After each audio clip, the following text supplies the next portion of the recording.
अधूरी शादी भाग 38। दोनों बहुत देर तक एक दूसरे के बाहों में यूं ही पड़े रहे। कार्तिक ने धीरे से माही से पूछा, माही तुमने मुझे माफ कर दिया ना? माही, वह तो कब कर दिया। इस पर कार्तिक चौंकते हुए बोला, पर कब, मुझे तो पता भी नहीं चला। माही मुस्कुराते हुए बोली, हमने तो आपको उसी रोज माफ कर दिया जब मिस्टर कपूर के साथ मीटिंग के बाद हमारे द्वारा इतना गुस्सा में बोलने पर भी आप शांति से सब कुछ सुन रहे थे और हमें कुछ कहा भी नहीं। उल्टे रात में चुपके से हमारे कमरे में आकर हमें हमारी पायल पहनाई और वह शर्मा कर नजरें झुका ली।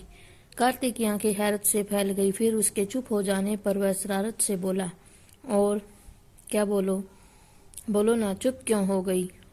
माही, और कुछ नहीं। कार्तिक, नहीं, और भी कुछ था। माही, हाँ, तो आपको तो याद ही है, फिर हमसे क्यों पूछ रहे हैं?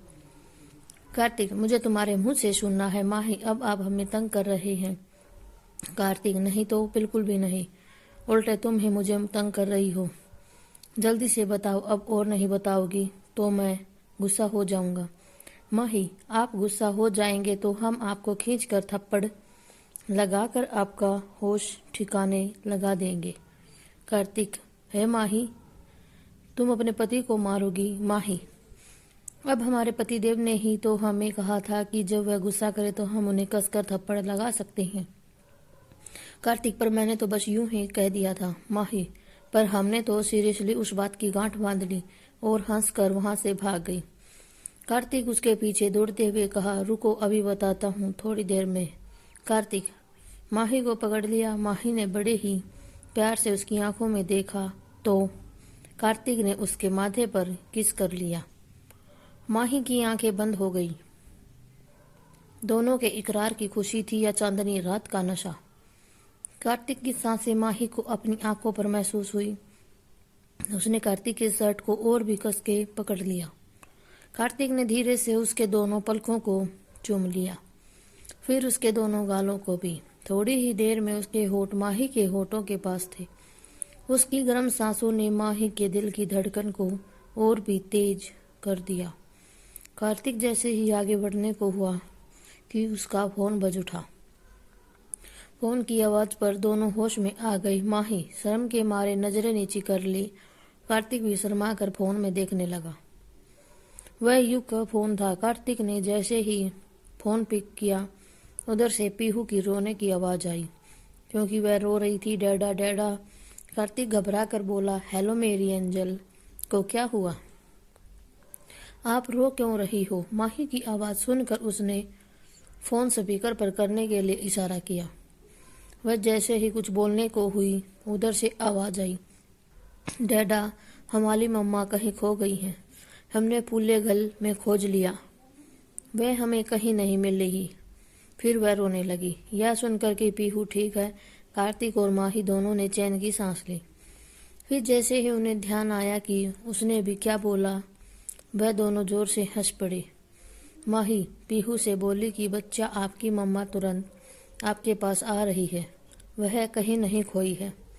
पीहू भी माही की आवाज़ सुनकर खुश हो गई। मम्मा, आप हमें मिल गई। आप कहाँ हो मम्मा? जल्दी 6 माले 5 आ जाओ, हमें नींद करनी है। माही, ठीक है बेटा, मम्मा अभी तुरंत आ रही है, तब तक आप अपनी नानी माँ के पास सो जाइए। फोन रखने के बाद माही कार्तिक की ओर देखी। सॉरी, वह हमें अब घर चलना होगा, क्योंकि वह हमारे बिना सोएगी ही नहीं। कार्तिक, तुम सॉरी मत बोलो। पीहू, जितनी तुम्हारी जिम्मेदारी है उतनी मेरी भी। उसे मैं यूं ही एंजल नहीं बोलता, उसी के कारण तो मैं तुमसे मिल पाया हूँ, इसलिए वह हमारी फर्स्ट प्रायोरिटी है। थोड़ी देर बाद में दोनों वसुधा जी के घर पहुंच गए। गेट खुलते हुए युग बोला, सॉरी भाई, पीहू बहुत रो रही थी, किसी से चुप ही नहीं हो रही थी, इसलिए मैंने फ़ोन किया। कार्तिक हंसते हुए बोला, इट्स ओके युग, इसमें सॉरी बोलने वाली कोई बात नहीं है। माही, पीहू कहाँ है अभी? पीहू जब माही की आवाज़ सुनी तो वह दौड़कर उसके पास आ गई। मम्मा मम्मा, आप कहाँ खो गई थी?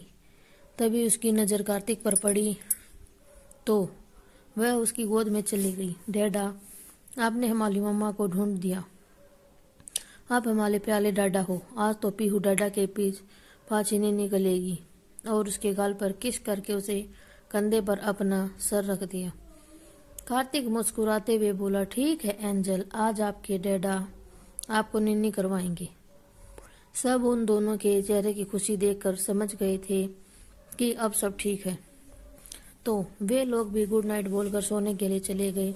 पीहू कार्तिक को कमरे में चलने के लिए बोली तो कार्तिक उसके साथ उसके बेडरूम में चला गया।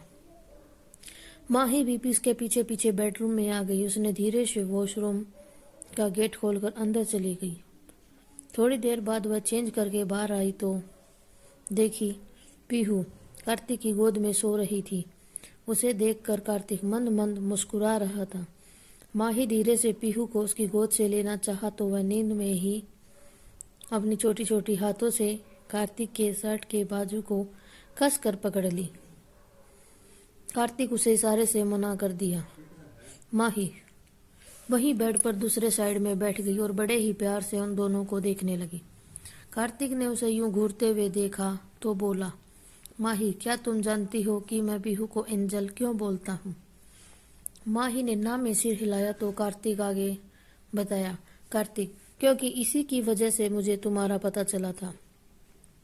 फिर उसे बताया कि किस तरह उसके मोबाइल में उसकी तस्वीर देखकर पीहू से चोर अंकल करते हुए उससे झगड़ पड़ी थी, अपनी नानी के पास लेकर गई थी। माही यह सब सुनकर मुस्कुराती हुई बोली, आज भी हम इन्हीं के कारण एक हुए हैं। यह सुनकर कार्तिक बोला, मैं कुछ समझा नहीं। माही हमने तो आपको बहुत पहले ही माफ कर दिया, पर डर लगता था कि कहीं पता नहीं आप पीहू को अपनाएंगे कि नहीं, क्योंकि हमें पीहू में अपना बचपन नजर आता था। अम्मा के गुजर जाने के बाद हम भी इतने अकेले हो गए थे जितना कि पीहू अपनी मम्मी पापा के एक्सीडेंट के बाद हो गई थी। हमारे पास तो फिर भी बाबा थे, पर पीहू बिल्कुल अकेली थी। जानते हैं इस बच्ची ने तो उस एक्सीडेंट में न केवल अपनी मम्मी पापा खोया बल्कि अपनी आवाज़ भी खो दी रही थी। जब पहली बार हमें देखी तो हमें मम्मा मम्मा कहकर हमें गले लग गई। धीरे धीरे हम भी उनसे जुड़ते चले गए। हम पीहू को बिन माँ का पलते नहीं देखना चाहते थे, क्योंकि जिस तकलीफ से हम गुजर चुके थे हम नहीं चाहते थे कि पीहू भी उसी तकलीफ से गुजरे। इसलिए हमने आपके पास लौटने से खुद को रोक लिया था। पता नहीं आप पीहू को एक्सेप्ट करेंगे कि नहीं। वैसे माँ बाबा ने पहले ही पीहू को अपनी पोती मान लिया था, और आज जब आपने हमें सबके सामने वह डॉक्यूमेंट दिखाया तो हम खुद को रोक नहीं पाए। आपको नहीं पता कि आपने हमें कितनी बड़ी खुशी दी है आज, वरना हर वक्त हमें यही डर लगता था कि कहीं समर जी वापस आकर पीहू को फिर से लेकर जाने की कोशिश ना करने लगे। कार्तिक मुझे तो जैसे ही पीहू के बारे में पता चला मैं तो उसी समय उसे गोद लेने का सोच लिया था। वसुधा आंटी को भी यह पता है, पर तुमने फिर से शादी की बात क्यों की? हमारी तो शादी हो चुकी है ना। माही मुस्कुराते हुए बोली, वह तो हो चुकी है, पर वह एक अधूरी शादी थी। उसमें ना तो आपको हमारे नाम की हल्दी लगी थी, ना ही हम आपके नाम की हल्दी में रंग पाए थे, ना ही हमारे हाथों पर आपके नाम की मेहंदी रची थी। 7 फेरों के अलावा शादी की बाकी सभी रस्में हमारे साथ आपके नाम का नहीं हुआ था। वह सारी रस्में किसी और के नाम की थी। तभी तो शादी के 5 सालों के बाद भी हमारी शादी आज भी अधूरी ही है। इसलिए हमें फिर से आपके नाम के सभी रस्मों को निभाना है आपके साथ, कहकर उसने आंखें बंद कर ली। उसकी आंखों की पलकें गीली हो चुकी थी। कार्तिक ने धीरे से पीहू को बेड पर लेटाया और माही के करीब खिसक कर उसकी पलकों को अपनी उंगलियों से साफ किया। तुम्हारी हर इच्छा पूरी होगी, हमारी अधूरी शादी फिर से दोबारा होगी, और इस बार यह शादी अधूरी न रहकर मुकम्मल होगी। और उसके सर को अपने कंधे से लगा लिया। थोड़ी देर बाद माही खुद को रिलैक्स करते हुए कार्तिक से बोली, रात बहुत हो गई है, अब आप भी जरा जाकर सो जाइए, सुबह ऑफिस भी जाना है। कार्तिक मुस्कुराते हुए बोला, हाँ तो ठीक है, सो जाओ, मैं भी सो रहा हूँ। और वही बेड पर लेट गया। माही, नहीं, बिल्कुल भी नहीं, चुपचाप अपने फ्लैट पर जाइए। कार्तिक, अरे सब सो गए होंगे, अभी मैं जाऊंगा तो वे सब डिस्टर्ब हो जाएंगे।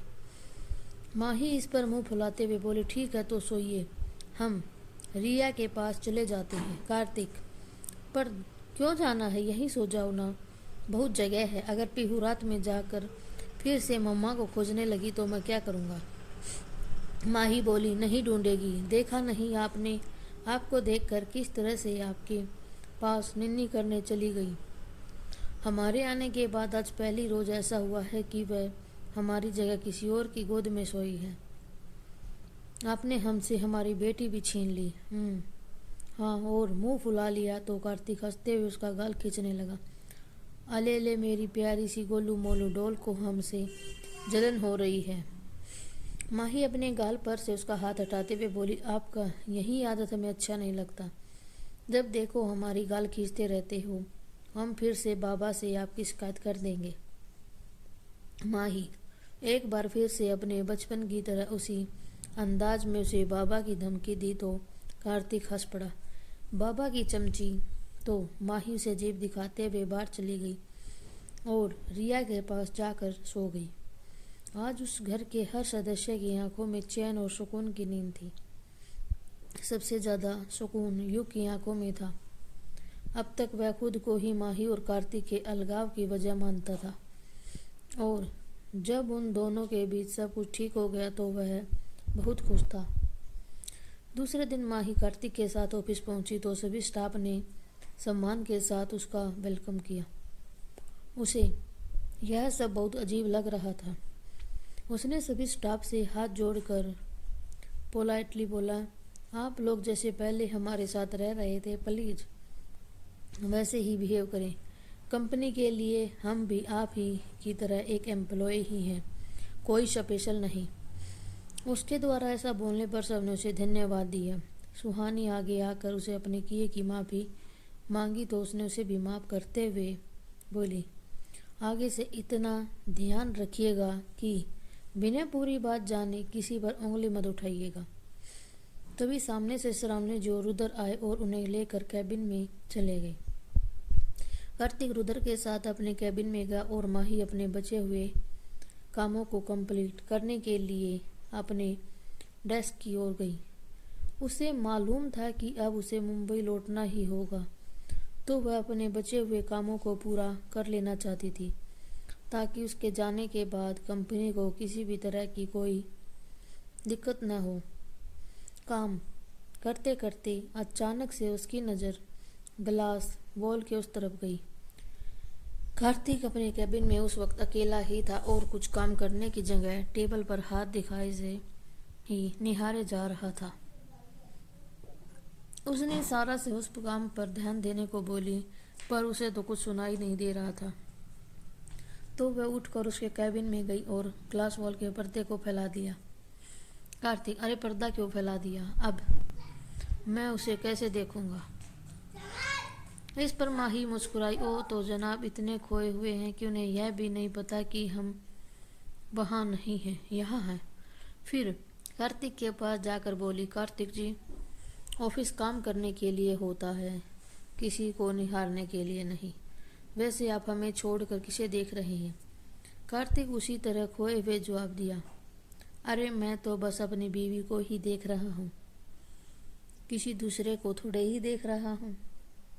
इस पर माही मुस्कुराते हुए उसके कान में बोली, पर हम तो यहाँ हैं, फिर यह कौन दूसरी बीवी आ गई आपकी। आपके कान के पास माही की आवाज़ सुनकर कार्तिक अचानक से होश में आया। अरे तुम तो अभी वहाँ अपने डेस्क पर थी, फिर यहाँ कैसे आ गई। माही उससे आंख दिखाते हुए बोली, हम तो बहुत देर से यहाँ हैं, पर आप तो किसी और को देखने में व्यस्त थे, इसलिए आपको हम नज़र ही नहीं आए। जाइए, हम आपसे बात नहीं करते। कार्तिक इस पर हड़बड़ा कर बोला, नहीं नहीं, फिर से नहीं, गॉड प्रॉमिस माही, मैं तुम्हें ही देख रहा था, मैं भला किसी और को क्यों देखूंगा। वैसे भी मेरी माही से ज़्यादा खूबसूरत यहाँ कोई नहीं है। उसकी ओर प्यार से देखते हुए बोला, पर माही तो उसके मज़े लेने के मूड में थी। मतलब अगर कोई हमसे ज़्यादा खूबसूरत मिलेगी तो आप उसे देखेंगे? कार्तिक: अरे नहीं, तो बिल्कुल भी नहीं, मैं भला किसी और को क्यों देखूंगा?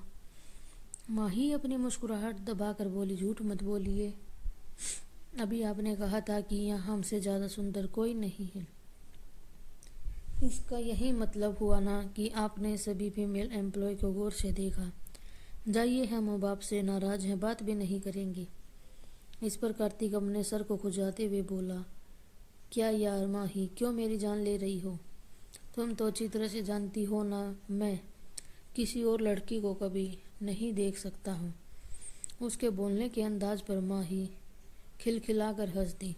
क्या कार्तिक जी, आप भी ना, हम तो सिर्फ मजाक कर रहे थे, आपने तो इतनी सीरियस ले लिया और उसे चढ़ाते हुए वहां से जाने लगी। तो कार्तिक को समझ आ गया कि इतनी देर से माही उसकी चुटकी ले रही थी। वह दौड़कर गेट पर आ गया और गेट को लॉक करते हुए बोला, ओह, तो तुम अब तक मुझे परेशान कर रही थी। माही उसे अपने इतने करीब देखकर शर्मा कर इधर उधर देखने लगी। कार्तिक जी देखिए, यह ऑफिस है, घर नहीं, हमें जाने दीजिए। कार्तिक: अब तो बिल्कुल नहीं, तुम मुझे इस तरह परेशान करके भाग नहीं सकती। माही अपना कान पकड़ते हुए बड़ी मासूमियत से बोली, सॉरी, अब हम बिल्कुल परेशान नहीं करेंगे, अब तो जाने दीजिए, बाहर स्टाफ लोग क्या सोचेंगे। कार्तिक: नहीं, केवल सॉरी से काम नहीं बनेगा। फिर शरारत से अपने होठों की ओर इशारा करते हुए बोला, कल भी अधूरा रह गया था, पहले उसे पूरा करो, फिर अभी जो मुझे परेशान कर रही हो उसकी भी पेनल्टी दो। वैसे ऑफिस स्टाफ की चिंता मत करो, उन्हें मालूम है कि हम पति पत्नी हैं, तो बंद दरवाजे के अंदर उनके बीच बीच क्या होता है वह सब जानते हैं। उसने शरारत भरी निगाहों से उसकी तरफ देखा तो माही और भी शर्मा कर सिमट गई। उसे यूं सिमटते देख कर उसने अपने और भी करीब खींच लिया और उसकी आंखों में देखते हुए बोला, मैं सोचता हूँ कि 3 सालों का भी बचा हुआ सूद समेत हिसाब ले लूँ। और जैसे ही उसके चेहरे पर अपना चेहरा झुकाया कि बाहर गेट खटखटाने की आवाज़ आई, माही छिटक कर उससे दूर हो गई और धीरे से गेट खोल दी। सामने रुदर खड़ा मुस्कुरा रहा था। कार्तिक ने जब उसे देखा तो उसे अपनी आंख दिखाते हुए धीरे से बोला, थोड़ी देर बाद नहीं आ सकता था क्या? सभी मेरे ही रोमांस के दुश्मन बने बैठे हैं। रुदर उसकी ओर देखकर मुस्कुराते हुए बोला, तुम दोनों यहाँ एक साथ क्या कर रहे थे? कार्तिक मुस्कुराते हुए बोला, वो हम कुछ काम कर रहे थे। इस पर रुदर बोला, तो यह गेट क्यों बंद था? इस पर माही शर्मा गई। कार्तिक जल्दी से बोला, अरे वह गलती से लॉक हो गया था। रुदर अपनी मुस्कुराहट छुपाते हुए बोला, आज तक तो मुझसे कभी लॉक नहीं हुआ गलती से भी। बोला, तुमसे कैसे लॉक हो गया? कहीं काम के नाम पर कुछ और तो नहीं हो रहा था? इस पर कार्तिक ने उसे आंख दिखाई तो वह जल्दी से बोला, ओह सॉरी, वैसे वंदना आंटी बहुत देर से तुम दोनों को फ़ोन कर रही थी, पर तुम दोनों अपना फ़ोन नहीं उठा रहे थे, तो उन्होंने मुझे फ़ोन किया। उन्होंने तुम दोनों को याद दिलाने के लिए बोला है कि तुम दोनों को आज जल्दी घर जाना है। तभी माही को ध्यान आया, उसने तो अपना फ़ोन अपने ही डेस्क पर ही छोड़ आई थी। वह बोली, वह हमारा फ़ोन तो हमारे डेस्क पर ही छूट गया। हाँ, माँ ने हमें वक्त पर आने को बोला था कि आज जल्दी लौट आना। थोड़ी देर बाद वे दोनों घर की ओर निकल गए। आगे की कहानी के लिए आपको अगला भाग देखना पड़ेगा। धन्यवाद।